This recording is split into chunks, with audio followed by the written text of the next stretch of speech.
Bonjour à tous, ravi de vous retrouver sur Public Sénat. Quelques jours après les résultats du bac, je vous propose de revenir ce matin à l'audition de Jean-Michel Blanquer, le ministre de l'Éducation nationale, qui s'est exprimé la semaine dernière devant les sénateurs de la Commission de la Culture. Eh bien, sachez que le bac version 2018 n'a plus que 3 années à vivre. En effet, en 2021 va entrer en vigueur la réforme du bac.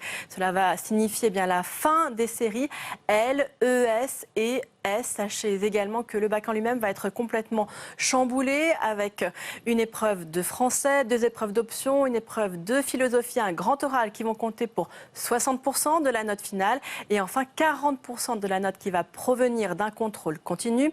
Sachez également qu'il va y avoir un test de positionnement en seconde qui va être mis en place afin de voir les lacunes et les acquis des nouveaux lycéens.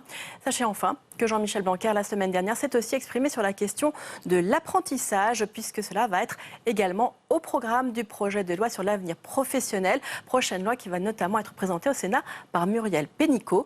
Tout de suite donc, retour à l'audition de Jean-Michel Blanquer. Ce nouveau lycée obéit donc à trois logiques principales, à 3 idées principales. D'abord, accompagner au mieux les élèves et les soutenir dans leur parcours. D'abord, en consolidant les savoirs fondamentaux entendus pour ce qu'ils sont à l'échelle du lycée. Donc déjà la maîtrise écrite et orale du français.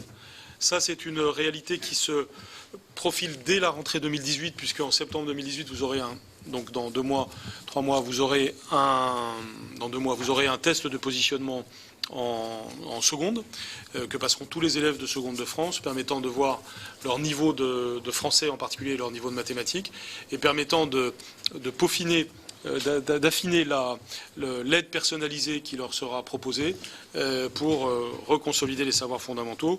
Nous tenons compte là des observations faites par tout le monde sur le fait qu'un trop grand nombre d'élèves arrivent en seconde avec encore une orthographe fragile, des difficultés d'expression. Tout ceci doit être rattrapé en classe de seconde avec tout le volontarisme nécessaire. Et puis nous devons soutenir les élèves dans la conception de leur projet. C'est toujours l'idée d'accompagner les élèves, d'où le fait que l'orientation, le temps consacré à l'orientation va être important dans les temps à venir, en syntonie d'ailleurs avec ce dont vous aurez à débattre prochainement au titre de la loi sur l'avenir professionnel et de son article 10 sur les évolutions de l'orientation. Il y aura 54 heures d'orientation pour les élèves de seconde dès l'année prochaine. Et ces 54 heures seront conçues au maximum, le plus possible, avec chaque région de France, depuis chaque rectorat de France, avec chaque région de France. Autrement dit, c'est 54 heures ouvertes pour une nouvelle manière de venir en établissement, pour exposer ce que sont les métiers d'aujourd'hui et de demain, et le tout en donnant un rôle accru à la région dans ce contexte. C'est évidemment cohérent avec ce que nous disons sur les évolutions nécessaires de l'orientation. J'ajoute que, et ça répond un peu à une des questions que vous avez commencé à me poser, nous avons, vous le savez, créé un 2e professeur principal en classe de terminale, qui bien entendu existera encore l'année prochaine. Et ce 2e professeur principal est vraiment dans une fonction d'orientation, entendue au sens plein du terme. C'est-à-dire il aide à s'inscrire dans le Parcoursup, mais il parle avec l'élève des enjeux d'avenir et il l'accompagne, ce qui est la fonction définie depuis toujours du professeur principal, mais qui n'a pas toujours été une réalité. Et désormais, nous voulons que grâce à ces 2 professeurs principaux, donc une quinzaine d'élèves puissent bénéficier d'une personne c'est-à-dire la moitié de la classe, qui les suit, qui les aide et qui contribue à leur orientation. C'est donc évidemment très important. Donc ça, c'est le premier aspect de la réforme, si on veut, de la réforme s'agissant du lycée, si on veut la résumer, c'est accompagner au mieux les élèves, d'une part. Deuxièmement, c'est renforcer les disciplines pour permettre aux élèves de travailler davantage, ce qui les fera réussir. C'était un peu présent dans ce que j'ai déjà dit, mais il y a au travers du travail du Conseil supérieur des programmes ce que j'appellerais une remusculation des disciplines. Là aussi, nous avons tenu compte de ce que nous disaient toute une série d'observateurs, notamment les acteurs des premiers cycles de l'enseignement supérieur, d'université, de classes préparatoires, qui notent un certain affaissement du niveau dans certaines disciplines. Si on prend le cas par exemple de physique-chimie, il n'y a pas suffisamment de maths reliées aux physique-chimie dans les programmes actuels. Il y a un côté survol de certaines choses qui n'est pas possible, qui contribuerait à un affaissement de notre niveau scientifique en France. Donc les programmes seront remusclés et je suis en mesure de pouvoir dire à chaque discipline aujourd'hui, et à tous ceux qui à juste titre en sont les tenants et les défenseurs, qu'aucune discipline ne se trouve affaiblie. Toute discipline retrouve soit le même horaire, soit un peu plus dans la configuration actuelle, puisque le système modulaire permet cela. Le meilleur exemple, c'est les mathématiques. Si vous êtes un élève de S, vous avez aujourd'hui 8 heures de mathématiques en classe de terminale. Dans la configuration future, votre discipline de spécialité en maths fait que vous avez 6 heures de spécialité, auxquelles vous pouvez rajouter 3 heures de mathématiques expertes, qui sont dans les options. C'était une des propositions du rapport Villani qu'on a retenu. Donc vous faites, si vous destinez à des études scientifiques de tous ordres, eh bien, vous pouvez avoir 9 heures de mathématiques et les programmes seront conçus pour approfondir. Mais vous avez aussi dans les options, par exemple, mathématiques complémentaires, 3 heures là aussi, ce qui fait que si vous n'avez pas pris mathématiques dans vos spécialités, par exemple, si vous faites de l'économie et que vous voulez des mathématiques, mais pas prendre mathématiques en spécialité, vous ne voulez pas faire 6 heures et être, dans des mathématiques trop approfondies, vous pouvez prendre 3 heures de mathématiques complémentaires et vous ferez donc plus de probabilités de statistiques puisque le programme sera conçu pour ces profils d'élèves qui sont plutôt SVT ou plutôt économiques. Bref, une situation modulaire qui permet d'approfondir chaque discipline, ce qui est un point important, qui ne va bien entendu pas à l'encontre de la transdisciplinarité souhaitable par ailleurs, sur la base de la force disciplinaire. Et plusieurs propositions de discipline sont des propositions qui sont à cheval sur plusieurs disciplines. Ce qui illustre le troisième point qui est très important, c'est simplifier, clarifier, moderniser les enseignements pour permettre aux élèves de vivre et d'agir au XXIe siècle, avec des enseignements ouverts sur les grands enjeux du monde contemporain. C'est le cas dans le bloc commun à tous les lycéens de France, puisque ce bloc commun définit par exemple les 4 heures de philosophie pour tout le monde, définit les horaires d'histoire-géographie, mais définit aussi un enseignement scientifique. Et en enseignement scientifique, ces enseignements scientifiques que pour l'instant on baptise enseignement scientifique au pluriel, c'est 2 heures que chaque lycéen aura, qu'il soit scientifique ou qu'il ne soit pas, et qui permet d'avoir une vision notamment des enjeux du numérique, du code, de l'intelligence artificielle, de la bioéthique, des grands enjeux environnementaux. Et puis, là aussi, pour souligner l'importance du numérique dans la nouvelle configuration, il y a un nouvel enseignement de spécialité qui voit pour la première fois le jour en France. Et c'est une première aussi à un niveau international, c'est que pour la première fois, vous avez numérique et sciences informatiques qui apparaît comme une discipline à part entière de spécialité que vous pouvez choisir, donc 4 heures en première, 6 heures en terminale, pour toutes celles et tous ceux qui se destinent à une carrière numérique. J'insiste sur le toutes celles et tous ceux, puisque nous savons tous qu'il y a un enjeu d'inciter les jeunes filles à faire des carrières scientifiques et numériques. Et le numérique est encore plus en retard que le scientifique. Et c'est moins féminisé qu'ailleurs. Et c'est beaucoup moins féminisé qu'ailleurs. Il y a un vrai défi là. Et même là, je profite donc pour le souligner parce que c'est un enjeu majeur qualitatif et quantitatif. Et donc nous avons et la nouvelle réforme du baccalauréat permet sur un sujet tel que celui-ci, mais on pourrait prendre d'autres exemples, d'avoir du volontarisme ciblé. Autrement dit, de dire à des jeunes filles, tiens, ça peut être intéressant de prendre cette spécialité sciences numériques, et d'ailleurs, ça mène à telle carrière, etc. Ce qui est beaucoup plus... ce qui permet d'avoir plus d'influence que si on dit juste faites S, et puis chacun, on verra bien après. Mais en tout cas, cette apparition du numérique en force dans les nouveaux programmes est évidemment un signal que nous donnons. Il y a aussi une ouverture internationale et une ouverture européenne très importante avec le développement des disciplines en langue étrangère et puis aussi tout le travail qu'on fera sur la mobilité dans les temps à venir. Donc l'objectif, c'est la transformation du lycée général, technologique et professionnel. Je vais venir sur le professionnel maintenant parce que ce qui est important, c'est que les élèves soient motivés, qu'il y ait du désir derrière les choix qu'ils font et qu'il y ait de la possibilité de faire des erreurs, des essais, qu'il y ait donc des passerelles. Ce point-là est très important, et des possibilités d'approfondissement pour que la qualité soit au rendez-vous. Cette approche du baccalauréat doit avoir une influence sur l'ensemble du système. C'est pourquoi cette transformation est extrêmement importante et que nous sommes très évidemment vigilants sur tous les enjeux de mise en œuvre qui ont commencé pour la préparation de la rentrée 2019. Tout ceci va de pair avec quelque chose qui est plus important encore, auquel j'attache encore plus d'importance, et pourtant j'attache beaucoup d'importance au point que je viens de dire. C'est la transformation du lycée professionnel. À mes yeux, je pense que c'est quelque chose que nous partageons, c'est un enjeu majeur, un enjeu pour la société française, pour les élèves concernés. Aujourd'hui, il y a plus de 650 000 élèves qui sont dans l'enseignement professionnel en France. Il y en a autour de 300 000 en apprentissage en plus. C'est l'insertion dans la vie active, mais c'est aussi des poursuites d'études réussies dans un monde où nous devons mener toujours plus les élèves plus loin dans leurs études et aussi nous devons veiller à ce que leur insertion professionnelle ensuite se passe bien.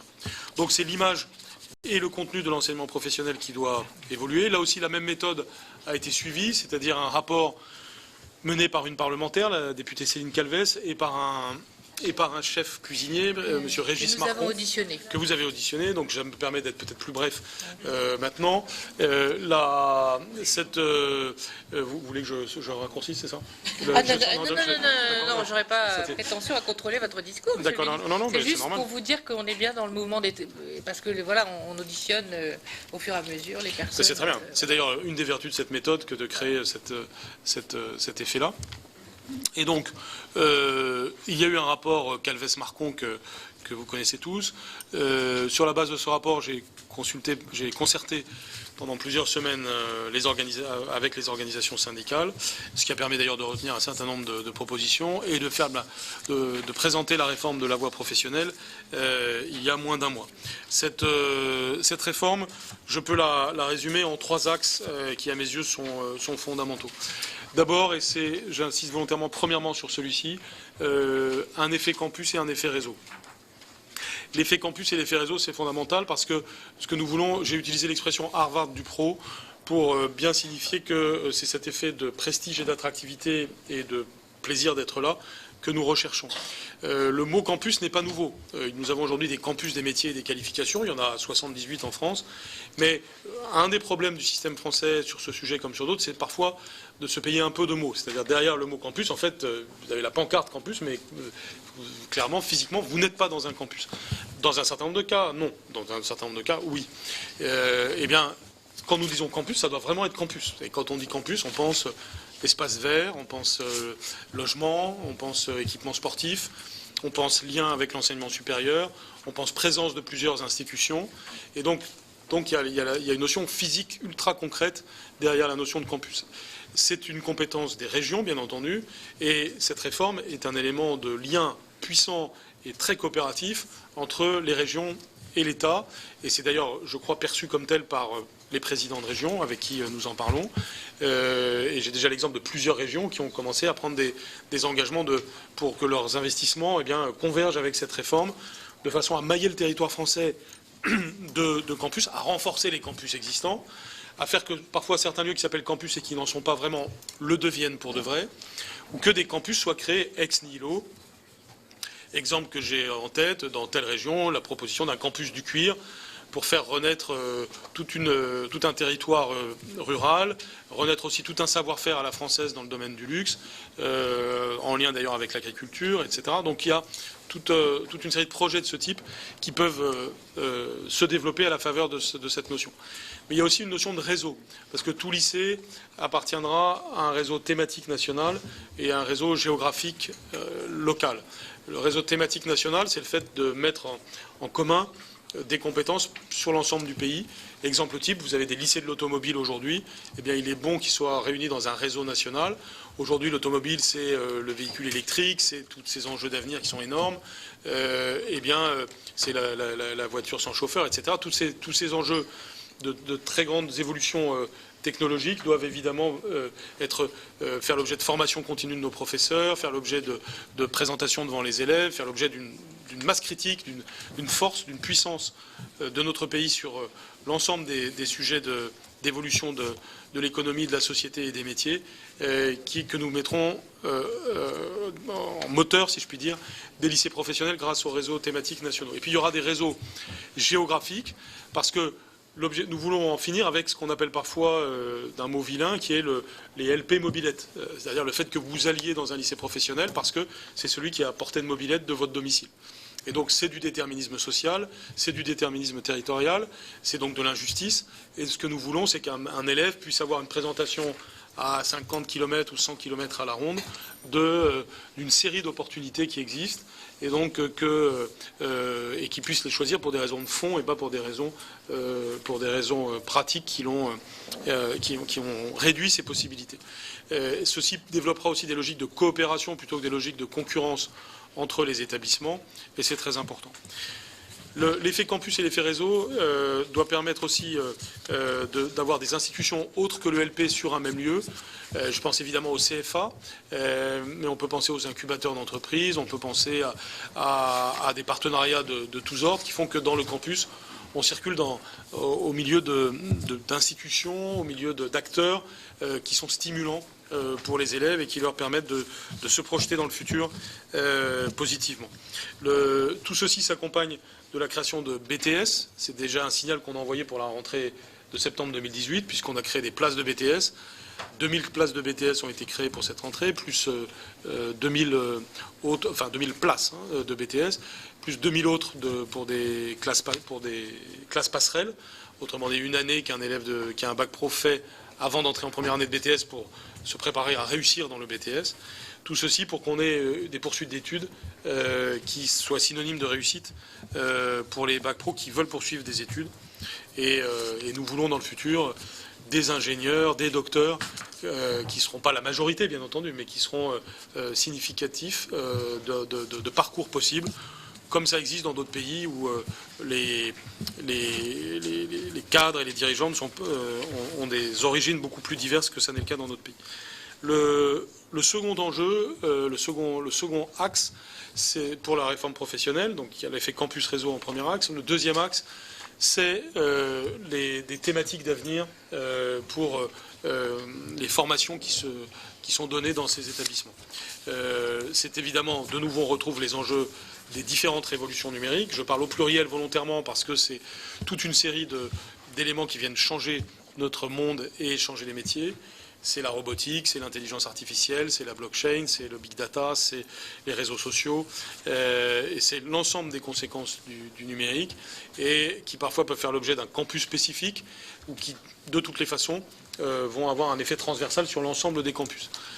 Demain, on doit avoir un élève de 3e qui se dit « je vais aller dans le campus numérique de ma région », non pas parce que j'ai un mauvais bulletin scolaire, ou parce que j'ai un très bon bulletin scolaire, mais parce que j'en ai très envie et que la façon dont on apprend dans cet endroit me plaît. Et peut-être que je travaillerai juste après le bac pro, peut-être que je poursuivrai mes études juste après. Chacun verra les choses à sa façon, mais en tout cas, on ira parce qu'il y aura du désir et de la possibilité. Et ça, c'est un point fondamental. Nous devons avoir donc des offres de formation qui correspondent à l'avenir de notre société et à l'avenir des métiers, et donc à l'avenir de nos jeunes, notamment au travers de la question des révolutions numériques, mais aussi tous les enjeux de la transition environnementale. Nous savons bien que les métiers de l'énergie et les métiers du bâtiment en particulier sont particulièrement concernés, mais c'est vrai aussi d'autres métiers. Mais c'est vrai aussi de tous les sujets d'aide à la personne, c'est tous les sujets de savoir-faire à la française, tous les sujets d'artisanat et d'entrepreneuriat, pour lesquels il y aura de nouvelles opportunités, de nouvelles possibilités pour nos élèves. Tout ça en partenariat avec les régions, qui, bien entendu, tout se décidera avec les régions, qui ont un rôle majeur à jouer, avec une vision du développement économique et social d'un territoire. Et ça va avoir beaucoup d'importance, parce que nous devons aussi faire surgir des thématiques, en lien d'ailleurs avec ce que je disais tout à l'heure sur les réseaux nationaux et locaux. Je prends un seul exemple, la mer. La mer, c'est un immense atout français. On sait tous qu'il est sous-utilisés. Oui. Et si je prends l'exemple des Outre-mer, nous avons l'idée actuellement que sur la base de choses qui existent déjà parfois ou parfois n'existent pas, eh bien, avoir au moins un lycée de la mer dans chaque département ou territoire d'outre-mer, avoir un lien entre tous ces réseaux, un réseau des lycées de la mer dans toute la France, et valoriser les lycées maritimes qui existent déjà. J'étais en Charente-Maritime il n'y a pas très longtemps, j'en ai vu deux, un sur les enjeux de construction nautique, un autre plutôt sur les questions de pêche, d'ostréiculture, etc., qui sont typiques de ces points forts français. Avec, là aussi, qui sont à deux doigts d'être des campus si on fait le petit plus qui donnera l'effet campus désiré. Et si en plus tout ça est vu dans un système national avec des passerelles, avec des internats, avec des choses, vous avez et des partenariats avec des acteurs puissants, par exemple la Marine nationale, les constructeurs nautiques, les pêcheurs, etc. Vous avez une dynamique au travers de l'enseignement professionnel. Donc il y a, vous comprenez, j'espère, j'en suis sûr, à quel point c'est motivant et à quel point c'est un enjeu de transformation de la plus haute importance parmi les enjeux de transformation de l'éducation nationale. Et puis, troisième axe, nous voulons une évolution pédagogique des lycées professionnels. Là aussi, en se basant sur les points forts actuels du lycée professionnel, c'est-à-dire apprendre autrement. Ça signifie que la pédagogie de projet, c'est déjà évidemment en partie une réalité aujourd'hui, bien entendu, la pédagogie de projet, le travail d'équipe, les usages du numérique, tous ces éléments qui correspondent aussi à la réalité du travail d'aujourd'hui, soient particulièrement présents dans les lycées professionnels et que du coup nous situions les lycées professionnels aux avant-postes des modernisations dont nous avons besoin dans notre pays. Un des buts qu'on peut poursuivre, c'est que demain, certains lycées généraux et technologiques se diront « on va faire pareil que le lycée professionnel sur tel sujet ». Et donc on va renverser les représentations. Vous voyez, ça ne manque pas d'ambition par rapport à la situation actuelle, mais ça n'est pas impossible. Et en réalité, on peut avoir des points d'appui d'excellence qui vont créer le cercle vertueux dont nous avons besoin. Ce sera aussi des évolutions pédagogiques internes au cursus, notamment dans la lignée du rapport Calves-Marcon, une seconde professionnelle qui, dans un certain nombre de cas, sera structurée en famille professionnelle, de façon à ne pas avoir des effets de couloir étanche, un petit peu dans le même esprit que pour les séries du bac général, c'est-à-dire éviter trop de déterminisme immédiat. Donc, par exemple, si on raisonne par famille de métiers, on fait une seconde métier de bouche, et c'est ensuite en première qu'on va aller vers pâtisserie ou cuisinier ou métier du service en restauration, etc. Mais en tout cas, on aura d'abord vu un panel assez large de ce qui est possible, qui d'ailleurs sera bon aussi dans la façon d'exercer sa spécialité ultérieurement. C'est un raisonnement au cas par cas qui est mené, puisqu'il vaut dans certains domaines et pas dans d'autres, mais ça permet aussi d'accentuer le raisonnement par famille de métier, donc par branche, et aussi donc les compatibilités avec ce qui se joue au titre de l'apprentissage aujourd'hui, puisque le but est d'avoir aussi une unité de formation par l'apprentissage dans chaque lycée de France, et je le disais tout à l'heure, dans les campus, si possible, un CFA et un LP qui voisinent, puisque vous savez qu'un des objectifs que nous visons, c'est de dépasser le clivage ancien entre enseignement professionnel et apprentissage, et dire que nous avons besoin et de l'un et de l'autre, et que nous avons besoin d'élèves qui parfois font des parcours où à un moment donné ils sont lycéens professionnels, à d'autres moments ils sont apprentis, et que c'est avec un très grand pragmatisme qu'on doit offrir un panel de possibilités à nos élèves. C'est donc une façon de revaloriser très fortement l'enseignement professionnel scolaire et de l'articuler avec l'apprentissage. Une autre transformation pédagogique, c'est la classe de terminale, où les élèves pourront avoir des modules différents selon qu'ils estiment qu'ils vont travailler après leur bac pro ou qu'ils vont poursuivre leurs études, de façon à les préparer à la réussite dans chacun des deux cas. Donc une évolution de fond, mais aussi une évolution de l'image de l'enseignement professionnel est visée sur cela. J'ai conscience d'avoir été un petit peu long. Peut-être je peux m'arrêter là et répondre à des questions. Je propose en effet que nous procédions ainsi, parce que les collègues auront pas mal de questions, beaucoup d'inscrits, donc je vais prendre les paroles dans l'ordre dans lequel elles sont demandées, en veillant d'abord à ce que chaque groupe puisse s'exprimer. Monsieur Brisson, pour le groupe Les Républicains, on commence par vous. Bien, je vais essayer d'être co-synthétique. D'abord, merci Madame la Présidente de nous offrir ce temps de débat, puisqu'en effet, il n'y aura pas de débat en particulier sur la rénovation du baccalauréat dans l'hémicycle, alors que nous aurons débat lundi sur l'interdiction des téléphones portables. Parfois, il y a des curieuses priorités, mais c'est ainsi entre règlement et loi. Moi, je vais vous poser quelques questions qui paraîtront un petit peu critiques, en particulier sur la rénovation du baccalauréat. Donc, je voudrais avant, Monsieur le Ministre, vous remercier de votre long exposé avec votre force de conviction. C'est-à-dire qu'il y a beaucoup d'objectifs que nous partageons sur la fin du bachotage, sur la fin d'un système complexe et donc très fragile qu'est le baccalauréat aujourd'hui, sur le lien entre le lycée et la licence, sur un baccalauréat construit pour permettre à chaque élève de préparer son projet d'avenir. Tout cela, nous pouvons le partager.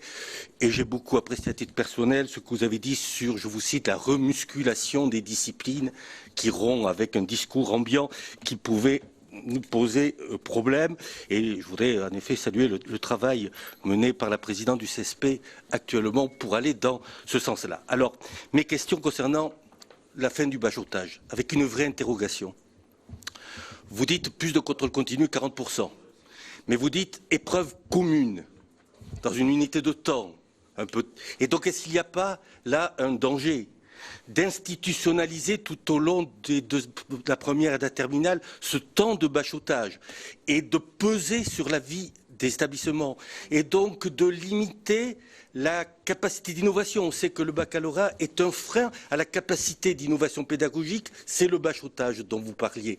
Mais en revanche, ces temps obligatoires un peu institutionnels tout au long de l'année ne risque-t-il pas d'avoir un effet inverse? Ce sera ma première question. Ma deuxième question concernant la place des disciplines, vous l'avez rapporté avec force, vous avez reparlé de remusculation. J'aimerais quand même que vous nous reprécisiez la question des mathématiques parce qu'il y a inquiétude. Vous l'avez développé. Je crois qu'il faut purger définitivement cette inquiétude dans le tronc commun, dans le bloc commun sur la place des mathématiques. Concernant la rénovation de la voie professionnelle, on peut aussi largement partager vos ambitions, la mise en réseau, l'entrée par les métiers. Avec moi, j'ai quand même deux problèmes. D'abord, sur la seconde. Est-ce qu'on ne va pas réduire vraiment le temps de formation très professionnalisante en faisant de la seconde une seconde quand même encore très, très générale par cette entrée par famille, par métier? Et puis la question, je ne vais pas trop développer sur la partie de l'apprentissage puisque notre rapporteur l'a fait clairement. Je voudrais simplement poser deux, trois questions. La rénovation de la voie professionnelle. Est-ce qu'elle n'aurait pas dû prendre à bras le corps la question de l'apprentissage? On a quand même l'impression que dans la loi Pénicaud, vous êtes sur un strapontin, si je me permets de le dire ainsi, Monsieur le Ministre, alors vous auriez dû être au cœur de cette rénovation de la voie professionnelle par l'apprentissage étant un moyen de cette rénovation de la voie professionnelle. Avec aussi, cela a été dit par le rapporteur, l'inquiétude qui peut être la nôtre dans l'aménagement du territoire entre les CFA et les lycées professionnels et l'ensemble de la carte des formations où les régions jouent un rôle majeur. Or là, vous enlevez, nous avons là une loi sur l'avenir professionnel qui est une loi de recentralisation qui enlève la compétence aux régions alors que les régions avaient cette capacité d'équilibre du territoire entre les lycées et les CFA. Juste deux questions plus techniques. J'ai terminé. Juste deux questions sur la place de l'éducation nationale dans France Compétences. Hein. Et puis, cela a été dit aussi, mais que vous reprécisiez sur la question des ressources des lycées professionnels. Grande est l'inquiétude, mais cela a été dit par notre rapporteur. Voilà, Merci. Monsieur le Ministre, ce que je voulais vous dire. Merci, Monsieur Brisson. Monsieur Magnier. Merci, Madame la Présidente. Merci pour vos explications sur ce nouveau bac de 2021, ces nouveaux programmes qui vont se mettre en place à partir de 2019.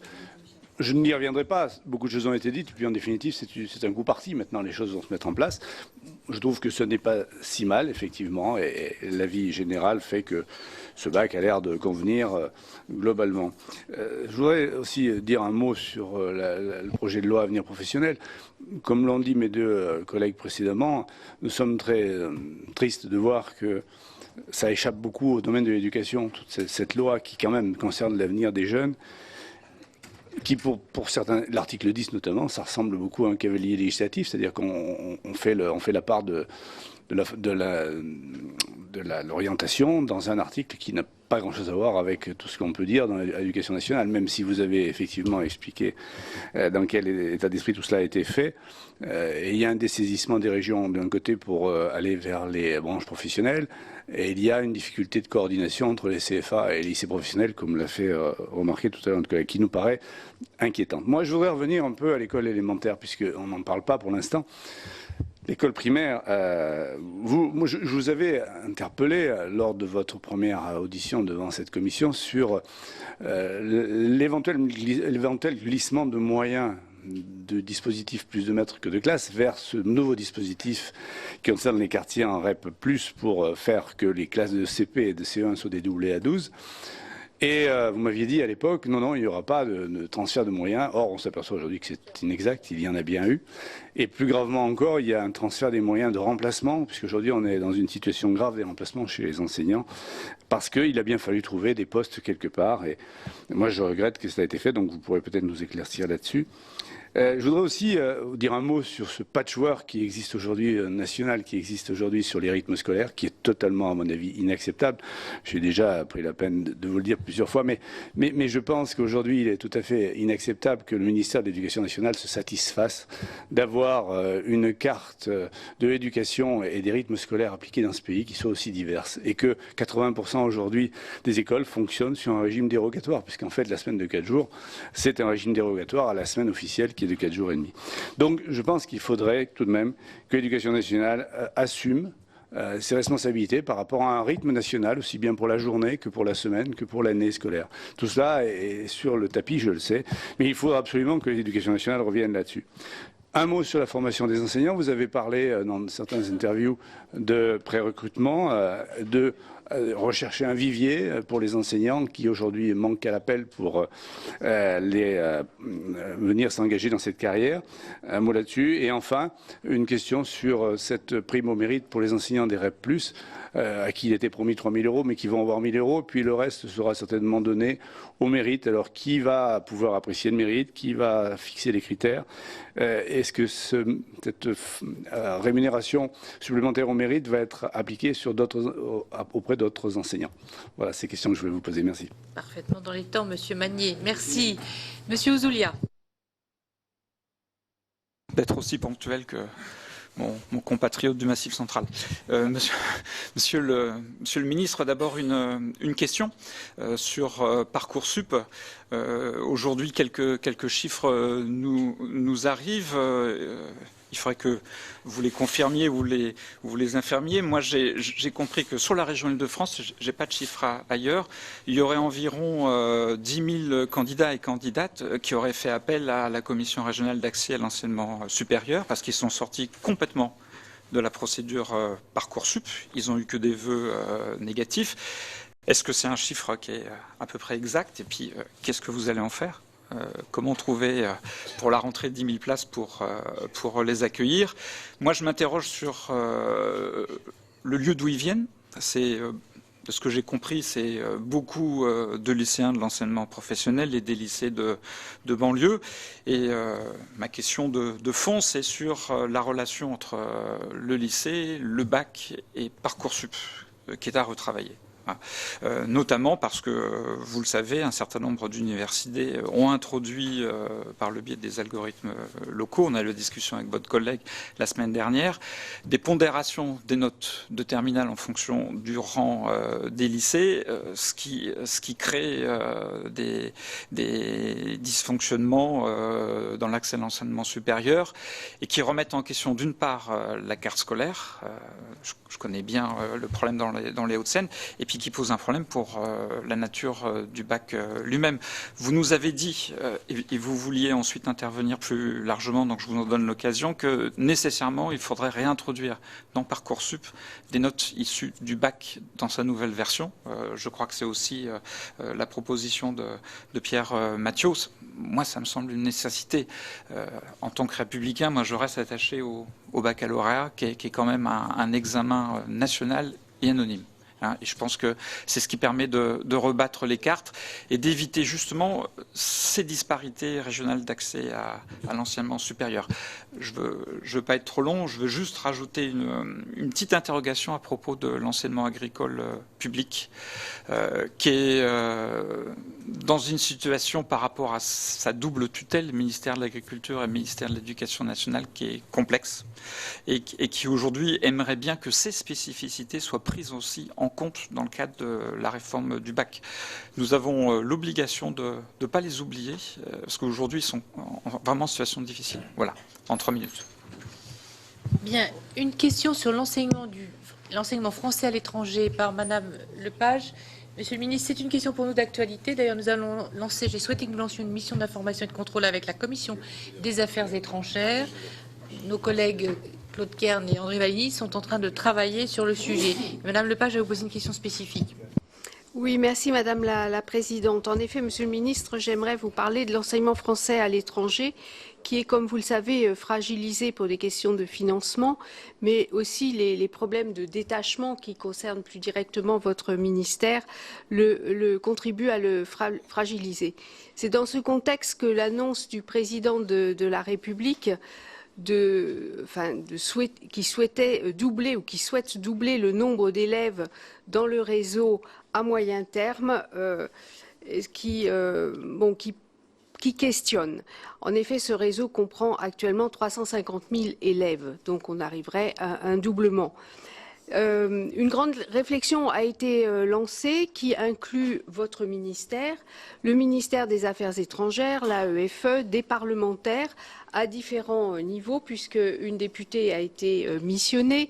Nous avons ici des collègues, donc Madame la Présidente l'a mentionné, qui travaillent sur le sujet, également à la Commission des Finances. Donc tout le monde s'est mis au travail. Je crois que plusieurs questions se posent. En admettant que l'on trouve les élèves pour faire doubler le réseau, en effet, j'imagine qu'il y a dans des pays aucune difficulté à trouver de nouveaux élèves, au Maroc par exemple. Ce sera plus difficile dans des pays comme la Chine, où les petits Chinois ne peuvent pas fréquenter d'écoles étrangères. Or, c'est un pays important pour notre économie, pour notre diplomatie. Donc la recherche d'élèves est certainement un des sujets. Ensuite se pose la question de l'immobilier. Comment accueillir ces nombreux nouveaux élèves? Ensuite, la question du statut des écoles, donc de l'homologation. Si ces écoles parviennent à être homologuées, il y a dans le contexte actuel, dans le cadre actuel, des conséquences en termes de détachement d'enseignants. Et puis aussi, s'il y a des élèves français parmi les nouveaux élèves, en termes de bourses scolaires. Ensuite, les enseignants. Quels enseignants? Puisque nous avons déjà actuellement des difficultés à trouver des enseignants qui obtiennent leur détachement. Seront-ils titulaires, non titulaires? Il faut garder en tête la qualité de l'enseignement français à l'étranger. Enfin, la question du financement, ce ne sera pas l'État, nous l'avons bien compris. La piste des entreprises françaises à l'étranger a été exploitée depuis de nombreuses années. On en connaît ses limites.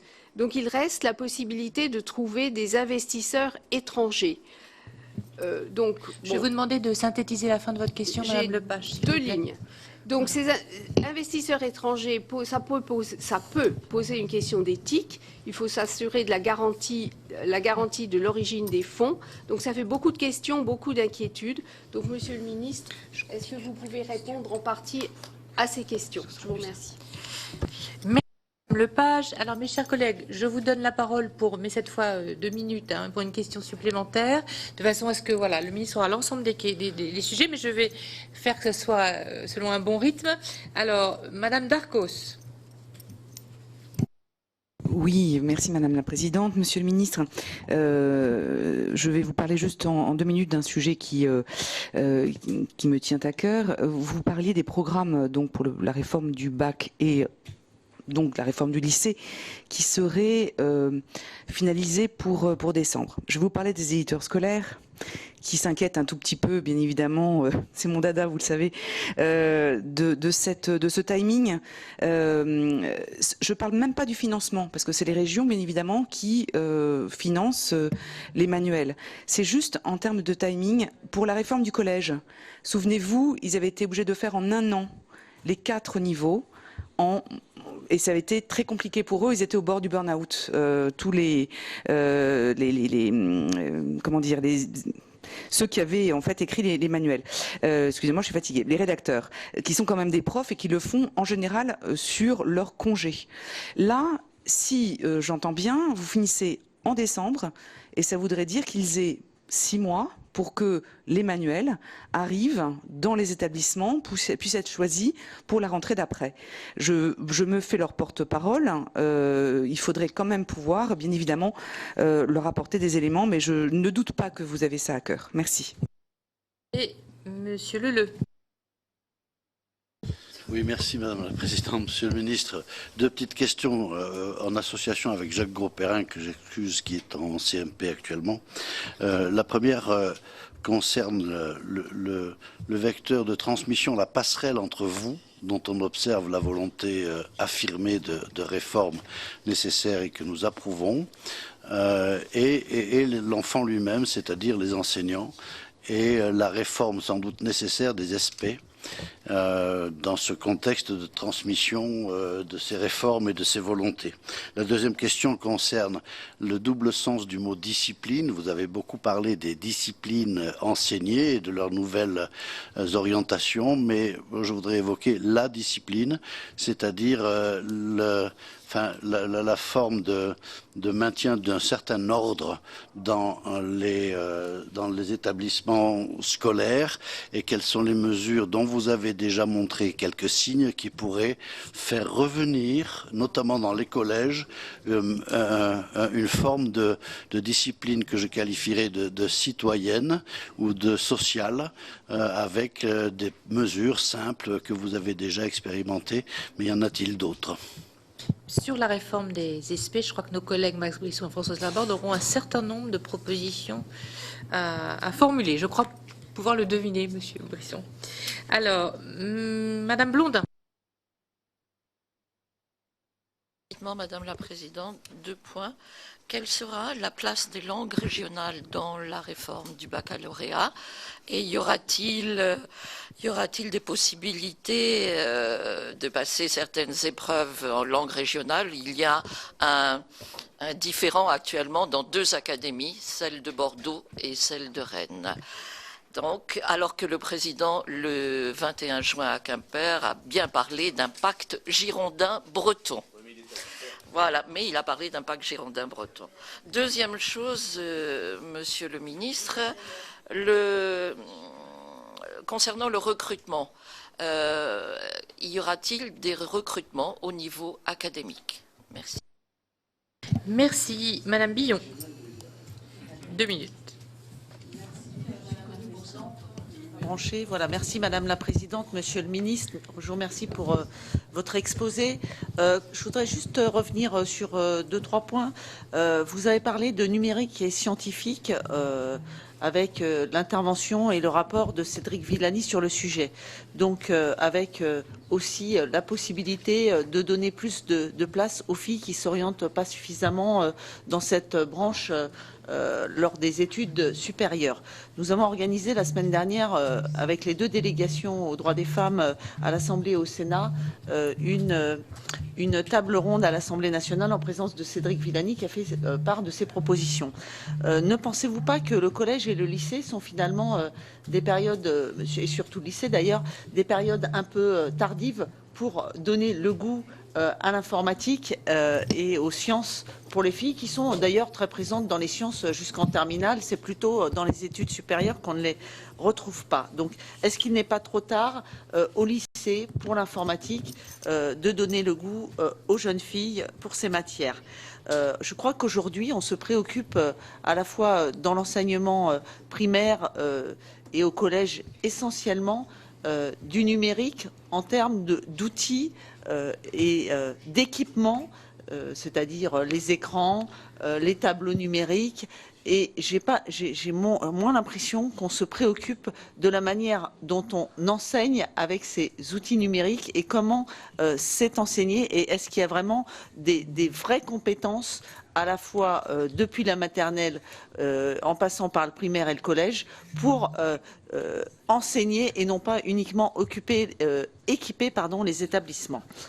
Merci, non. Madame À 2 secondes, j'avais juste une autre question. Chacun attend de parole impartie parce que sinon tout le monde ne pourra pas parler. Sur les passerelles, vous avez évoqué des passerelles. S'agit-il des passerelles entre les spécialités et auquel cas, comment cela va-t-il fonctionner? Je vous remercie. Merci, Madame la Provoté. Oui, alors du coup, comme c'est court, il faut faire un peu direct. Non, mais du coup, les mots vont être un peu plus forts vont être moins nuancés que ce prévu. Bon, la question, ma question, elle porte aussi sur l'orientation et la réussite des élèves et leur capacité à avoir un choix éclairé. Et puis, ce qu'il faut faire court, c'est comment on fait pour détricoter les inégalités, qu'elles soient sociales ou autres, mais c'est un vrai sujet dans ce choix éclairé. Si on caricature, quand on est bien entouré, qu'on a une famille qui sait trouver les infos, qui a les infos, qu'on est plutôt dans une ville universitaire, qu'on a les moyens financiers d'être accompagné, quel que soit le choix de l'école derrière, eh bien, tous les nouveaux outils proposés sont parfaits parce qu'ils vont pouvoir être exploités de la façon la plus utile possible par le jeune. Et il y a plusieurs sujets qui s'opposent et qui sont pour l'instant pas réglés, même si, évidemment, il y a des efforts qui sont faits dans l'accompagnement. La première chose, c'est il faut que le jeune ait la conscience de l'adéquation entre ses compétences, ses capacités et l'orientation qu'il souhaite avoir. Et pour ça, vous dites que c'est le professeur principal qui va l'accompagner. Enfin, je le comprends comme tel, ça sera un de ses rôles. Et en réalité, c'est quand même un vrai métier. On demande beaucoup de choses aux enseignants. Et cette dimension-là de son métier méritera quand même, il me semble, un accompagnement complémentaire parce qu'on ne peut pas avoir la connaissance de l'adéquation entre les compétences du jeune et l'orientation qu'il souhaite avoir. Ça reste un métier, l'orientation et la connaissance des métiers. Donc, est-ce qu'il est prévu un accompagnement spécifique sur ce sujet?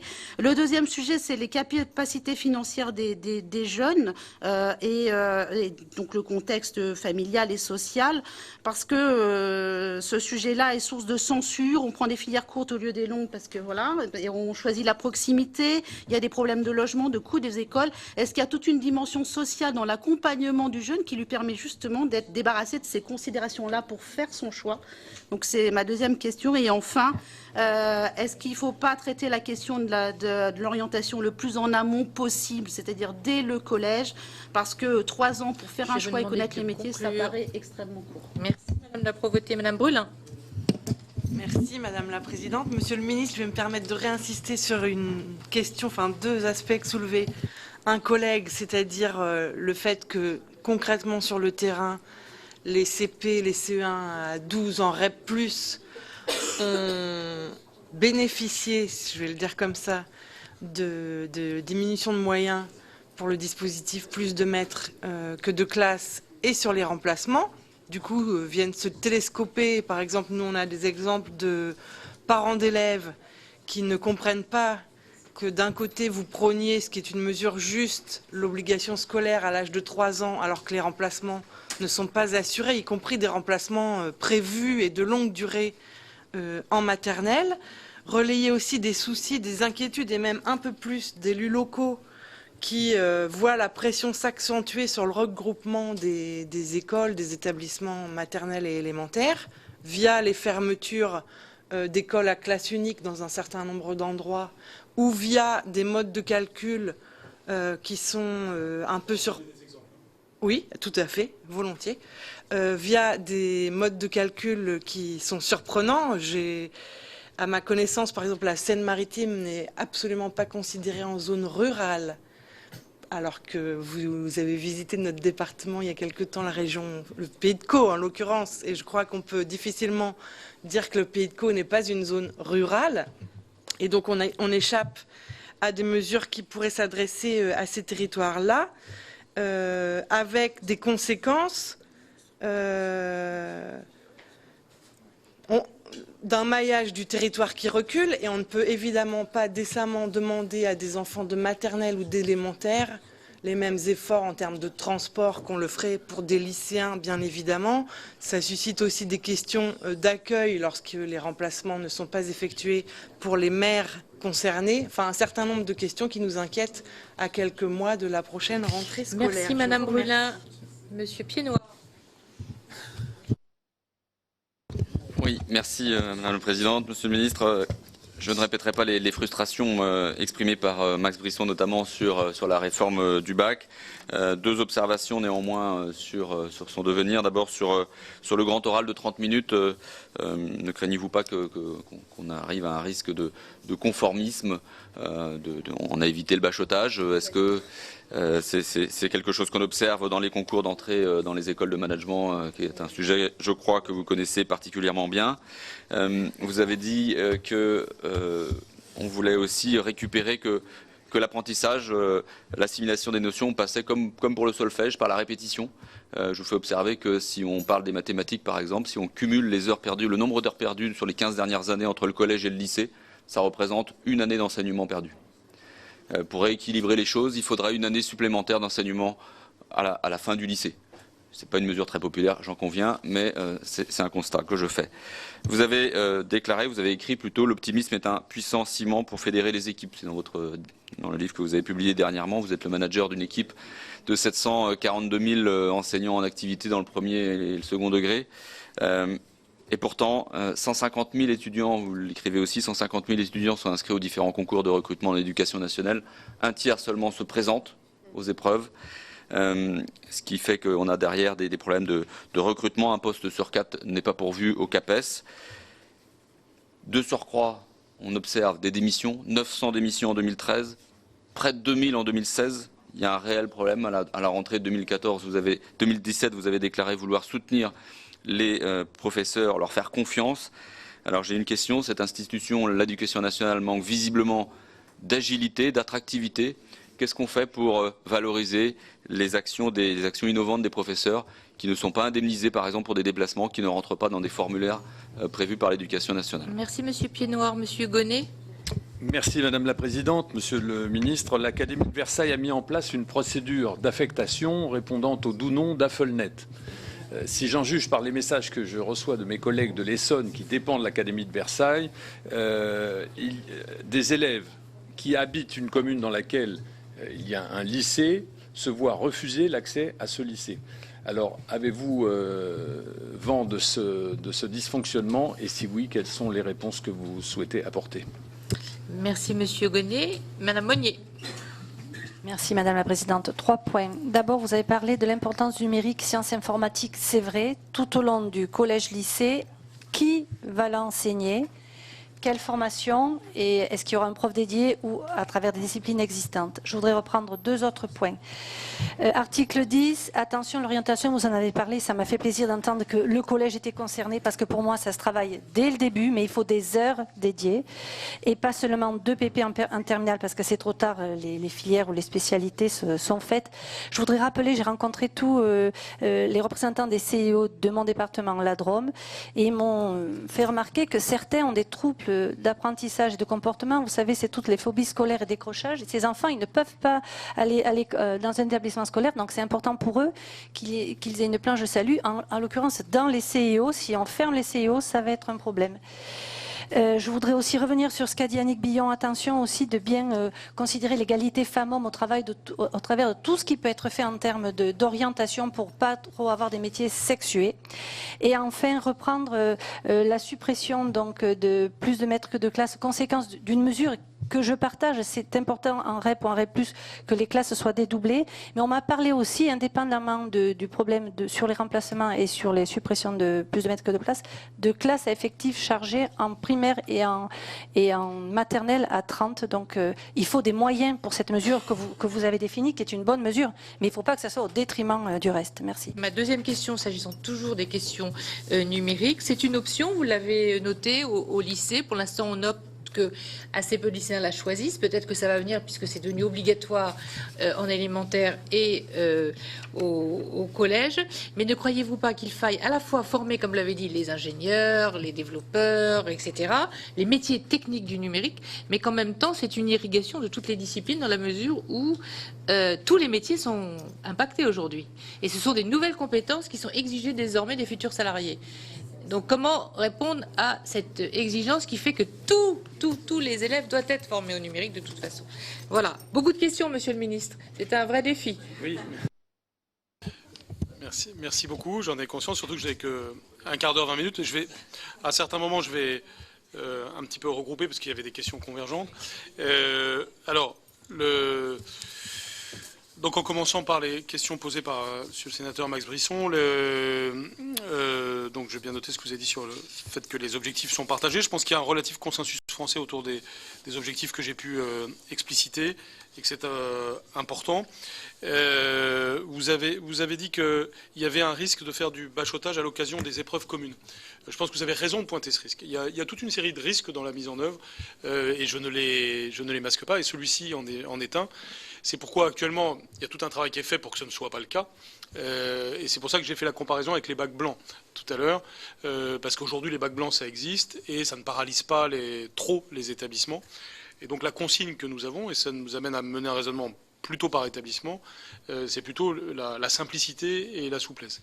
Le but, je l'ai un petit peu dit dans mon exposé liminaire, c'est vraiment de ne pas reproduire le mois de juin. À d'autres moments de l'année, ce serait une aberration. Donc c'est un but que nous poursuivons. J'en profite pour dire par rapport à cette question et à ce que je viens de dire, que par rapport à la frustration que vous pouvez avoir sur le fait que le bac n'est pas de nature législative, pour le dire vite, ce qui n'est pas de ma faute, les grands principes ont été actés dans le cadre de la consultation qui a eu lieu et vous avez reçu Monsieur Mathieu, etc. Donc heureusement, c'est pas d'aujourd'hui que mais par ailleurs, il y a tout un des enjeux de mise en œuvre qui sont faits pour être discutés dans les réunions que nous avons. Vous avez une inspectrice générale qui s'appelle Marie-Pierre Luigi, de très haute qualité, qui est en train de veiller aux dizaines et centaines de facteurs de mise en œuvre du baccalauréat pour respecter l'esprit de la réforme. Donc les grandes lignes ne changeront pas. En revanche, toutes les mises en œuvre extrêmement concrètes vont se déployer au cours notamment des 18 prochains mois et bien entendu sont faites pour être discutées. Par exemple, ce point est un point bien réel et là aussi on va partager l'objectif, évidemment, qui est la non-paralysie des établissements et tout ce que nous allons faire dans l'organisation va aller dans ce sens. Sur la place des disciplines, donc, sans rentrer dans tous les détails, mais il y a un graphique sur le site du ministère il y a deux graphiques qui sont bien faits, dont celui-ci. Vous voyez, ça c'est les maths aujourd'hui, c'est maths et sciences aujourd'hui et maths et sciences demain. On passe de 26h30 à 28 à 31h. Si on prend les maths, donc ce que je vous disais tout à l'heure, les maths, vous les avez. Les maths sont la discipline d'une certaine façon la plus favorisée parce les maths sont présentes aux 3 étages du système. Elles sont présentes dans le bloc commun au titre de ce qu'on a appelé enseignement scientifique, où il y a une base mathématique là. Elles sont ensuite présentes en tant qu'enseignement de spécialité, vraisemblablement celui qui sera le plus pris. Et ensuite, elles sont présentes en tant qu'option où elles existent à 2 titres, mathématiques expertes et mathématiques complémentaires. Donc ce que je disais tout à l'heure, mathématiques expertes pour ceux qui veulent aller plus loin en ayant pris les maths de spécialité, mathématiques complémentaires pour ceux qui n'ont pas pris maths en spécialité, mais qui ont quand même besoin de mathématiques. Et je le redis, les maths complémentaires sont conçus notamment pour ceux qui font SVT et qui se dessinent aux études de médecine ou biologie, et ceux qui font des études d'économie. Dans les 2 cas, c'est probabilités et statistiques qui sont le contenu notamment de ces maths complémentaires. Donc les maths sont vraiment valorisées, y compris sur le fond, au-delà des enjeux horaires, et ce qui vient d'être dit dans la dernière question sur la culture numérique et sur la culture algorithmique en réalité, c'est évidemment quelque chose qui va être beaucoup plus présent dans les programmes futurs que dans les programmes actuels pour tenir compte d'un certain nombre d'évolutions, y compris dans le bloc commun. Sur la rénovation de la voie professionnelle, là aussi vous pointez un risque tout à fait à juste titre, mais dans lequel nous ne tomberons pas, qui serait de faire une seconde bac pro qui soit trop générale et qui du coup ferait que les élèves finalement perdraient en capacité à se spécialiser. Il faut en effet éviter ce problème. Quand je prenais l'exemple des métiers de bouche tout à l'heure, ça ne veut pas dire qu'ils vont faire une sorte de tourisme sur chacun des métiers. Ça veut vraiment dire qu'ils vont acquérir des compétences correspondant à ces métiers. Et le travail sur les programmes qui s'enclenchent est totalement se fait à la lumière de cet enjeu. Autrement dit, l'élève qui arrivera en première demain après avoir fait cette seconde bac pro aura autant, voire plus d'éléments de préparation à sa spécialité de première qu'aujourd'hui. Si vous voulez être pâtissier, le fait d'avoir vu d'autres modes de cuisine que la pâtisserie en classe de seconde n'est pas négatif pour être un bon pâtissier. Alors je ne vais pas rentrer dans des domaines où je ne suis pas si compétent que ça, sur le sucré salé, etc. Mais il y a une sorte d'ouverture d'esprit qui ensuite passe ça. Le cru, le cuit, etc. Sur l'apprentissage,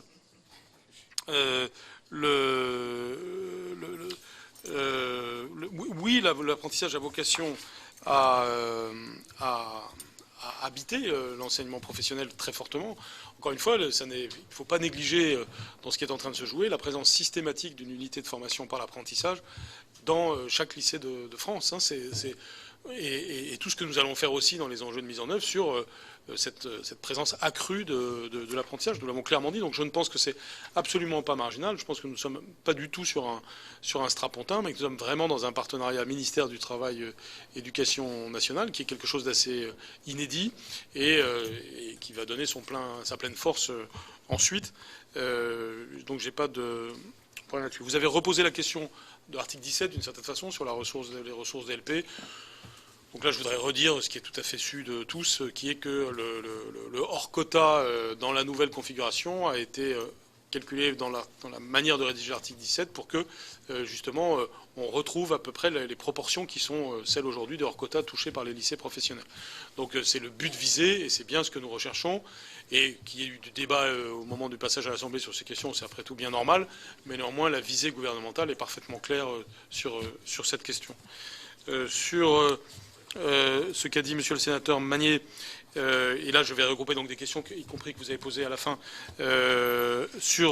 alors, je vais dire quelque chose que j'ai souvent dit dans l'hémicycle et sur lequel, pardonnez-moi, mais ce que je vais dire, c'est pas du domaine de l'opinion, c'est du domaine de choses prouvées. Donc on peut les regarder, et c'est très désagréable pour moi d'entendre répéter quelque chose qui n'est pas exact et dont on peut parfaitement prouver que ça n'est pas exact. Ça se voit au travers des données budgétaires. Il y a plus de 3800 postes, 3880 postes créés pour la rentrée prochaine, et nous utilisons 3200 postes pour le dédoublement des CP-CE1. Donc, non, le dédoublement des classes de CP et CE1 ne se fait au détriment en réalité de rien du tout.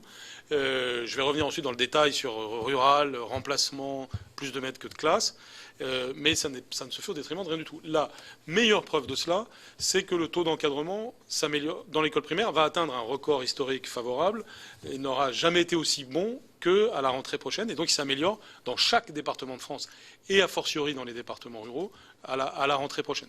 Je sais bien qu'il y a tout un son qui s'est déclenché sur cela, mais c'est tout ça, je le dirai jusqu'à mon dernier souffle, ça n'est pas vrai, c'est juste faux.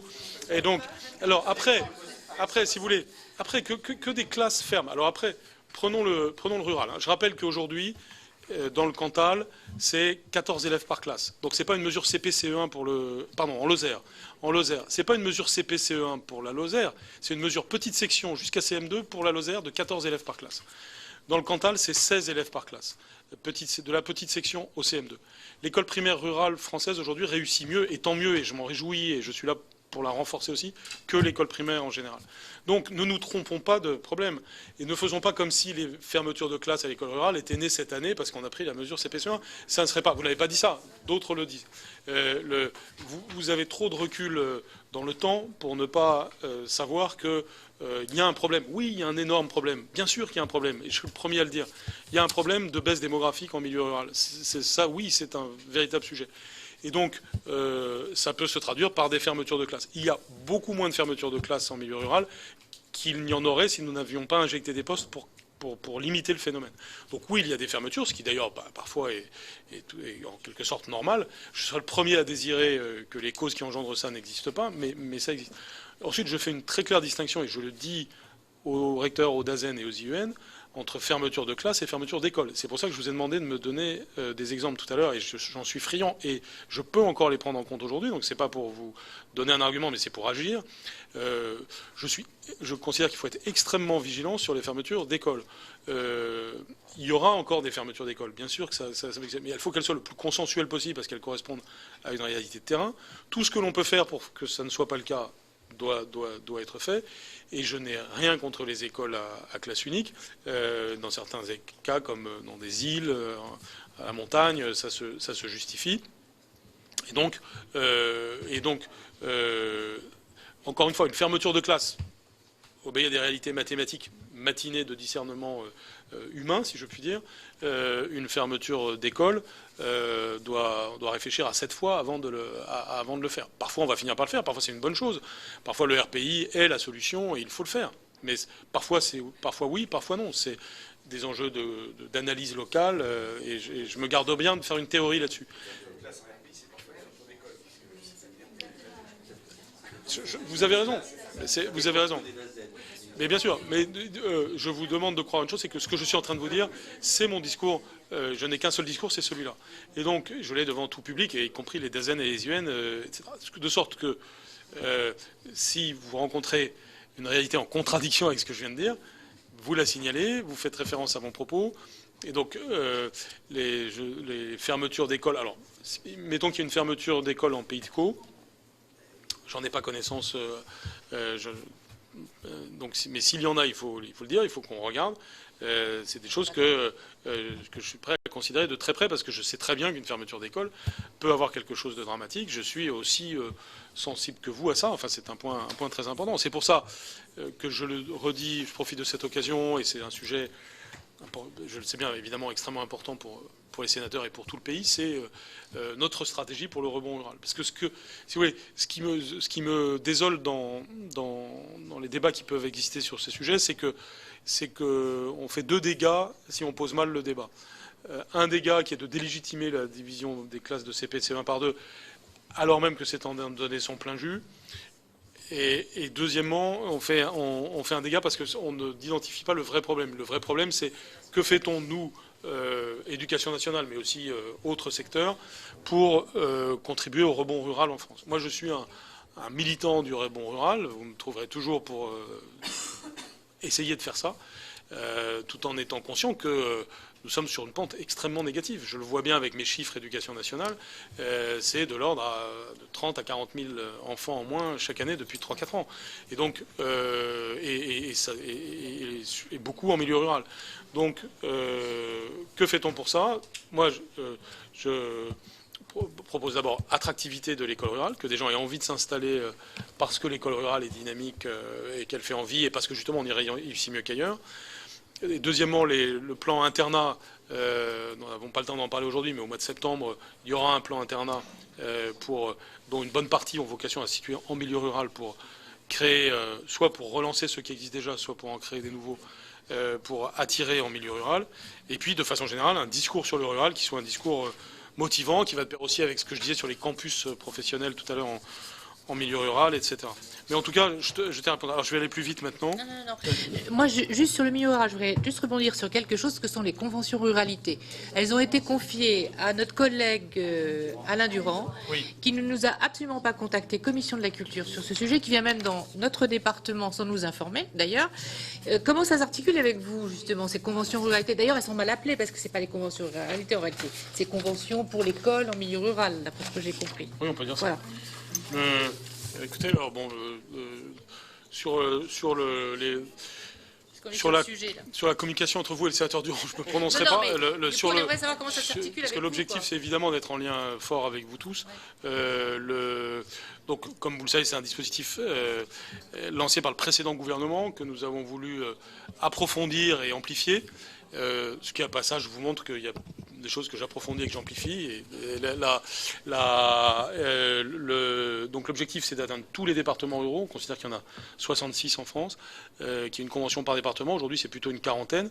Même les existantes, nous les revisitons pour leur donner plus d'ampleur, notamment pour que ce ne soit pas juste un sujet qui est déjà très important de vision pluriannuelle des fermetures de classes et d'écoles, mais c'est déjà en soi très très important, mais qui est aussi cette approche qualitative que je commençais à esquisser, c'est-à-dire se dire quelle est la stratégie du département, quelle est la vision, et pas sur une année, parce que c'est vrai qu'il y a ce psychodrame français inutile, désolant, de février à mai, et encore ça peut être plus large que ça, qui est une sorte de feuilleton qui ne date pas de cette année, et qui est lié à notre manière d'être organisé, et c'est beaucoup mieux s'il y a une vision. Et d'ailleurs, on peut vraiment comparer des départements qui ont les mêmes caractéristiques, et tel département, ça se passe bien parce qu'il y a cette vision pluriannuelle, consensuelle, expliquée à la population, et puis tel autre où on a le sentiment de déposséder les milieux ruraux. Mais vraiment, j'invite à la fois une dimension technique et politique au sens plein du terme de tout ça. La vision technique, c'est ce qu'on est en train de se dire, et le travail qui doit se faire. Politique, c'est que, attention, je pense que si on se trompe de débat, si on pose mal le débat, on fait du tort à la cause qu'on dit servir. Parce qu'il ne faut pas accentuer la désespérance des milieux ruraux, et si on laisse croire qu'il y a aujourd'hui une politique sciemment faite pour vider les campagnes au profit des villes, je pense que on ne sert pas l'objectif. Je veux vraiment être au service d'un discours optimiste sur le rural, tout en ne minimisant pas la difficulté. Il y a un énorme problème démographique et on doit le regarder en face. Non, on va laisser après parce que je voudrais que vous le... Un mot, voilà. c'est que j'abonde tout à fait dans votre sens parce qu'il me semble qu'aujourd'hui, un bon nombre de questions se règlent au tribunal administratif et que je crois que c'est une question pour personne. Bien sûr. Que les relations entre les communes et les... Bien, on va poursuivre sur les autres Tout à fait. sujets, si vous voulez bien, monsieur Alors, le ministre. je continue, je crois que c'était monsieur le sénateur Ouzoulias, après, sauf erreur. J'étais déjà sur ce qu'il disait, pardon. Sur les enjeux Parcoursup, je peux peut-être être plus bref, parce que vous avez reçu Mme Vidal, et elle a déjà répondu à un certain nombre de choses, et que c'est plus dans ses compétences. Vous avez raison de dire que de voir un problème Île-de-France comme spécifique, parce que c'est vrai que quand on peut voir un problème Parcoursup, c'est plutôt en Île-de-France qu'ailleurs. Les chiffres, vous les avez au quotidien sur le site, et ils sont à peu près ce que vous savez. C'est quand même 90% des bacheliers généraux de France qui aujourd'hui ont une réponse. Certains des problèmes Île-de-France que vous pointez en réalité ne sont pas des problèmes qui seraient nés avec Parcoursup. Nous cherchons une position d'équilibre et une position de progrès. Et il y a eu du progrès sur ce qui se passe en Île-de-France, puisque l'objectif c'est à la fois de permettre de la mobilité, qui soit de la mobilité territoriale et sociale, mais qui soit en même temps pas une politique qui mènerait à tout absorber dans Paris. La Seine-Saint-Denis aujourd'hui a un taux d'accès à l'enseignement supérieur à la moyenne nationale, en bonne partie dû à l'existence de 2 universités dans ce département, Paris 8 et Paris 13, ce serait un mauvais service à rendre au développement du département que dire toute la Seine-Saint-Denis va à Paris. Ou alors, on doit avoir un usage fin de l'ouverture possible. Et normalement, on en reparlera dans 3 mois, mais vous aurez plus d'étudiants issus des différentes banlieues parisiennes dans Paris, dans les universités de Paris Intramuros à la rentrée prochaine que précédemment. Et on regardera ce chiffre si vous le voulez dans 3 mois, mais normalement c'est ce qui se produit avec ce qui a été fait. Mais dans des proportions qui sont bonnes. Mais je le rappelle, c'est quand même le point majeur, tout le monde aura une place, et c'est pourquoi il y a ces commissions rectorales auxquelles vous avez fait référence. Sur les lycées agricoles, tout à fait d'accord. J'ai toujours fait l'éloge des lycées agricoles et je continuerai à le faire. Je pense qu'ici passe des choses très intéressantes et d'ailleurs très utiles à regarder pour l'évolution de l'enseignement professionnel. Nous avons pris en compte les spécificités, notamment la création de la spécialité écologie, agronomie et territoire dans la réforme du baccalauréat. S'il y a tel ou tel point qu'on n'a pas pris en compte, honnêtement, je ne le vois pas, mais je suis bien entendu prêt à le prendre en compte. Sur les questions de Madame la sénatrice Lepage, donc sur l'enseignement français à l'étranger, là aussi nous pourrions évidemment en parler très longuement et il y aura l'occasion, notamment au travers de rencontres d'ici à la fin de l'année. Mais et il y a évidemment la discussion budgétaire est aussi une occasion. Là aussi, nous avons, il y a une stratégie. On a beaucoup mis le zoom sur la décision budgétaire que le gouvernement était obligé de prendre l'année dernière lorsqu'il est arrivé au gouvernement. Et sur les difficultés financières créées. En réalité, le budget de l'enseignement français à l'étranger a retrouvé pour 2018 l'étiage qui était le sien en 2016. Donc on a pu en quelque sorte rectifier le tir. Et là aussi, il faut bien poser le débat. Et l'objectif, comme le président... Comment ? Oui, non, mais j'en profite pour le dire. Maintenant, la vision a été très clairement dite par le président de la République, c'est le développement de l'enseignement français à l'étranger. Et comme vous l'avez dit, sur une base où, on consolide les forces actuelles, donc qui devient une sorte de premier cercle concentrique, un socle. Et puis, nous devons créer une sorte de deuxième cercle sur un modèle économique nouveau, à l'image de ce que savent faire d'autres pays, avec un label, avec toute une série de dispositifs. Je ne vais pas réénumérer tout ce que vous avez dit, qui sont évidemment les questions qu'il faut en effet poser. Mais je voudrais quand même aborder le sujet des... Alors, je vais aborder le sujet élève, le sujet professeur très rapidement. Sujet élève, oui, cette attractivité existe, on le voit bien dans beaucoup d'endroits, y compris, je pense, en Chine. Quand on peut avoir un doute je pense que c'est une véritable politique de publicité qui doit être menée, et je suis très confiant dans notre capacité à le faire. Mais aujourd'hui, notre problème est plutôt presque inverse. On a un potentiel énorme, et nous ne l'utilisons pas. Donc il y a un magnifique enjeu de rayonnement français au travers de ça, qui, entre parenthèses, doit nous donner de la confiance en nous-mêmes, parce que nos lycées français, une magnifique image dans le monde et un peu quelque chose d'assez unique. Sur les professeurs, grand problème relatif à la situation actuelle et a fortiori la situation future si on a plus d'établissements, qui nous renvoie d'ailleurs à notre problème interne qui a été posé par un autre sénateur sur l'attractivité du métier enseignant. Une des stratégies que je poursuivrai dans le futur, c'est notre capacité à créer des formations conjointes et des formations pensées ensemble avec d'autres pays. Être capable de former des professeurs allemands en France, français en Allemagne, des professeurs irlandais en France, français en Irlande, et ainsi de suite. Être capable que certains accèdent à des carrières en Irlande en étant passés par la France, et donc qu'ils soient irlandais ou français, en ayant suivi des formations ad hoc en France. C'est quelque chose qui doit nous permettre, et ça ira de pair avec la réforme de la formation des professeurs dont je parlerai dans un instant, ça doit nous permettre d'avoir l'espèce d'évolution de l'écosystème et d'européanisation et d'internationalisation de notre formation des professeurs. C'est évidemment une stratégie de moyen et long terme, mais je compte beaucoup là-dessus. Sur la question de Madame la sénatrice Darcos, sur les éditeurs scolaires, alors le système a une certaine expérience de ces choses, des expériences négatives et des expériences positives. Les deux doivent nous permettre de raisonner sur le futur. Mais l'objectif, c'est on aura des programmes qui seront mûrs vers décembre, mais nous sommes capables de travailler en amont, bien entendu, et c'est déjà ce qui a commencé entre la DGESCO et les éditeurs. Donc les auteurs peuvent, dès la rentrée prochaine, commencer un premier travail qui ensuite va s'affiner pendant les premiers mois de 2019, et ensuite permettre l'édition pour septembre 2019. En tout cas, on est parfaitement conscient du sujet. Je rappelle que là, cette fois-ci, c'est pas 4 niveaux à la fois, mais 2 niveaux pour le septembre 2019, seconde et première, et 1 niveau pour le septembre 2020, la terminale. Donc ça nous semble tout à fait faisable, dès lors qu'on est évidemment vigilant et conscient du sujet. Sur les questions de Monsieur le sénateur Leleux, couplées avec celle de Monsieur le sénateur Grosperrin, c'est donc la réforme de l'enseignement, de la formation des professeurs. Je crois que le sénateur est parti.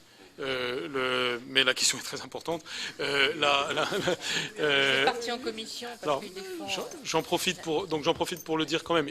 Il y aura une réforme de la formation des professeurs au cours des prochains mois, conçue avec Frédérique Vidal et moi-même, et bien entendu avec la représentation nationale.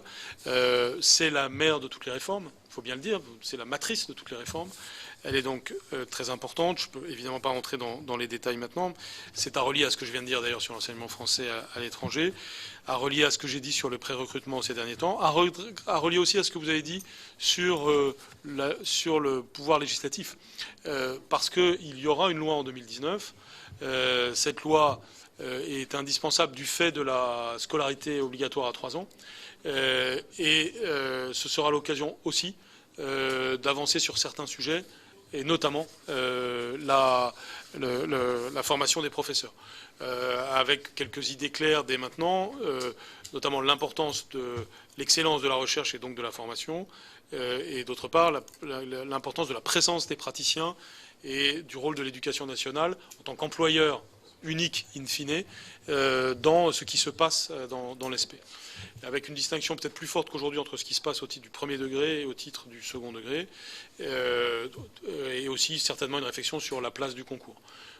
Le débat est ouvert, si je puis dire, et je ne vais évidemment pas rentrer dans les détails, mais il va y avoir un moment au début de l'année 2019, et donc en amont aussi d'autres possibilités d'essayer de trouver la meilleure formule pour notre pays. Ensuite, sur les questions de Madame la sénatrice Blondin, donc sur les langues, qui est partie aussi, sur les langues régionales. Alors, je ne profite pas des départs pour lâchement esquiver les questions, mais en tout cas, j'ai conscience des sujets qui ont été posés. Je voudrais simplement que ce que je constate, qui n'est pas complètement nouveau, ne soit pas la méthode pour avancer. C'est-à-dire, ce que je constate, c'est souvent des pratiques du fait accompli de la part de certains acteurs. On sait qu'on doit passer 2 langues, qu'on a le droit de passer 2 langues pour telle épreuve, enfin que 2 épreuves peuvent se passer en langue régionale et pas les autres. On en passe 3 et on dit je l'ai fait, s'il vous plaît, laissez-nous faire. Je pense que c'est pas comme ça qu'on avancera. En tout cas, c'est certainement pas ma méthode. Je suis ouvert. J'ai bien entendu ce qu'était l'esprit du pacte girondin, mais tout ça doit être quand même conforme à des principes de bon sens qui par ailleurs sont des principes républicains. Donc c'est juste, je dirais presque un élément de méthode que je pointe là, et sur le fond, on aura de quoi travailler dans les temps à venir. Sur les questions sur le numérique posées par Madame la sénatrice Billon, mais aussi par Madame la présidente, oui, l'informatique doit être présente dès l'école primaire. J'utilise toujours le mot de discernement, puisque ce qu'on doit éviter, c'est à la fois les usages superficiels de l'informatique, d'où l'importance du codage, et en même temps certains usages qui peuvent être négatifs alors que d'autres peuvent être positifs. Je ne redis pas tout ce que j'ai dit sur l'abus des écrans, sur ce qu'on va faire sur le collège pour l'interdiction des téléphones portables, mais bien d'accord avec vous sur l'ensemble des choses que vous avez dites, y compris le fait qu'évidemment on ne doit pas raisonner d'abord équipement puis usage, mais d'abord usage puis équipement. Ça renvoie à la question de la présidente. Donc les enjeux de formation des professeurs, de formation initiale et continue sont essentiels. Bien d'accord avec vous là-dessus. Je vais d'ailleurs lire avec profit votre rapport, et donc nous allons beaucoup insister sur cette importance de la formation des professeurs et la prise en compte par toutes les disciplines du numérique. Alors c'est particulièrement vrai dans l'enseignement professionnel, je l'ai dit tout à l'heure, mais c'est vrai aussi de beaucoup de disciplines. Cette discipline enseignement scientifique et numérique dans le bloc du baccalauréat est très significatif de cela, mais on va le retrouver aussi dans d'autres domaines. Sur les questions de Madame la sénatrice de la Provoté, sur les inégalités, oui, on doit éviter au maximum d'avoir des problèmes de décodage de la part des élèves qui n'ont pas le contexte familial pour pouvoir décoder, donc ça c'est très juste. Donc c'est vrai que j'accorde beaucoup d'importance à ce deuxième professeur principal de terminale parce qu'il joue un rôle là-dessus, mais c'est vrai que ça nous renvoie à tout ce qui a été dit sur l'orientation. Et oui, Madame la sénatrice aussi, ça rejoint votre question, ces enjeux doivent être vus dès la classe de 6e pour qu'il y ait de l'accompagnement, du débat, de la discussion, de l'entretien personnalisé. La mallette des parents qui est un dispositif qu'on va approfondir et déployer ces prochains temps concerne aussi les enjeux d'orientation, donc le débat avec les parents sur l'orientation et sur la capacité financière des jeunes. C'est aussi une politique de bourse qui doit évoluer dans les temps à venir pour être à la fois plus sociale et plus motivante dans les temps à venir. Le temps manque là aussi pour développer, mais c'est vrai. J'ai répondu aux questions, je crois, de Mme la sénatrice Brulin, mais merci pour ce que vous avez dit aussi sur l'obligation scolaire à 3 ans, qui est un point très important. Je crois que je vous ai répondu. Monsieur le sénateur Piednoir, l'oral durera 20 minutes, pas 30. Les risques, là aussi, que vous pointez sont réels, et donc il faut en être conscient pour les éviter dans les enjeux de mise en œuvre. C'est pourquoi on insiste aussi sur la présentation d'un projet qui, par définition, sera spécifique à chaque élève. C'est aussi pour ça que dans l'architecture de ces 20 minutes, nous réfléchissons aussi à ce que les 5 dernières minutes soient consacrées à la réaction à ce que le jury aura dit, un jury de 3 personnes, de façon à ce qu'il y ait des éléments qui relèvent plus de la spontanéité, de la capacité de réflexion et de recul de l'élève. En tout cas, les contours précis de cet oral sont encore en train de se définir et sont faits pour être débattus, pour éviter les effets de standardisation que vous avez à juste titre évoqués. Et puis sur l'attractivité du métier de professeur, énormément de choses à dire. C'est évidemment un enjeu majeur. C'est pourquoi d'ailleurs j'utilise ce mot d'école de la confiance notamment pour ça, pour créer cette espèce de cercle vertueux de la confiance, pour créer cette attractivité qui pose problème en France comme dans de nombreux pays, et notamment sur certaines disciplines. Alors le temps me manque pour dire tout ce qu'il y a à faire sur le sujet. Le sujet de la rémunération fait évidemment partie des questions, c'est pas le seul. D'où le fait que j'ai été amené à parler de la prime REP+ ces derniers temps. Donc je vous le confirme, il y aura en effet 1 000 € dès la rentrée prochaine. Et nous discutons, il y a du dialogue social en ce moment même, pour voir dans quelle mesure nous pouvons utiliser cette prime pour faire progresser le système. Faire progresser le système, c'est à la fois le bonheur professionnel des enseignants. J'y suis très attaché, c'est pourquoi nous parlerons de plus en plus de développement professionnel au travers de la formation continue, au travers des évolutions de carrière. Nous aurons une gestion des ressources humaines de proximité pour aller dans ce sens. Et c'est pourquoi aussi la philosophie de l'éducation prioritaire doit évoluer. Quand je veux résumer ça, je dis les moyens importants que nous mettons dans l'éducation prioritaire ne doivent pas être faits pour indemniser la souffrance, ils doivent être faits pour stimuler la réussite. On doit avoir de l'encouragement à parfois même sortir de l'éducation prioritaire, qui doit être finalement le but ultime, c'est-à-dire sortir une école, un collège d'une situation difficile pour l'emmener vers une situation normale. Tout ce que l'on fera ira dans ce sens, mais c'est actuellement en discussion, notamment avec les organisations syndicales. Enfin, sur les 2 dernières questions, celle de monsieur le sénateur Gonnet. Alors, Affelnet n'est pas spécifiquement versaillais. C'est un logiciel qui existe depuis assez longtemps et qui est national. Il peut arriver qu'on ait un refus d'accès à un lycée dans une même ville s'il y a une saturation d'un lycée. C'est évidemment regrettable. À moyen terme, ça doit amener à des évolutions.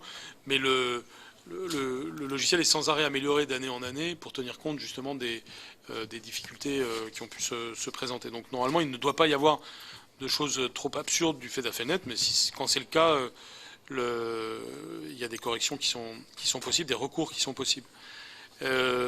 Enfin, Madame la sénatrice Monnier, sur les enjeux de l'informatique, j'ai commencé à y répondre, mais vous avez bien raison d'insister sur à la fois l'orientation dès la 6e, je l'ai dit, mais aussi sur un des grands défis que nous avons pour le court terme, qui est la formation continue des professeurs en informatique, puisque notre ambition pour le baccalauréat et pour les autres niveaux en matière informatique suppose d'avoir les professeurs formés en la matière. Donc nous sommes conscients de cela et en train de préparer ce qu'il y a à faire.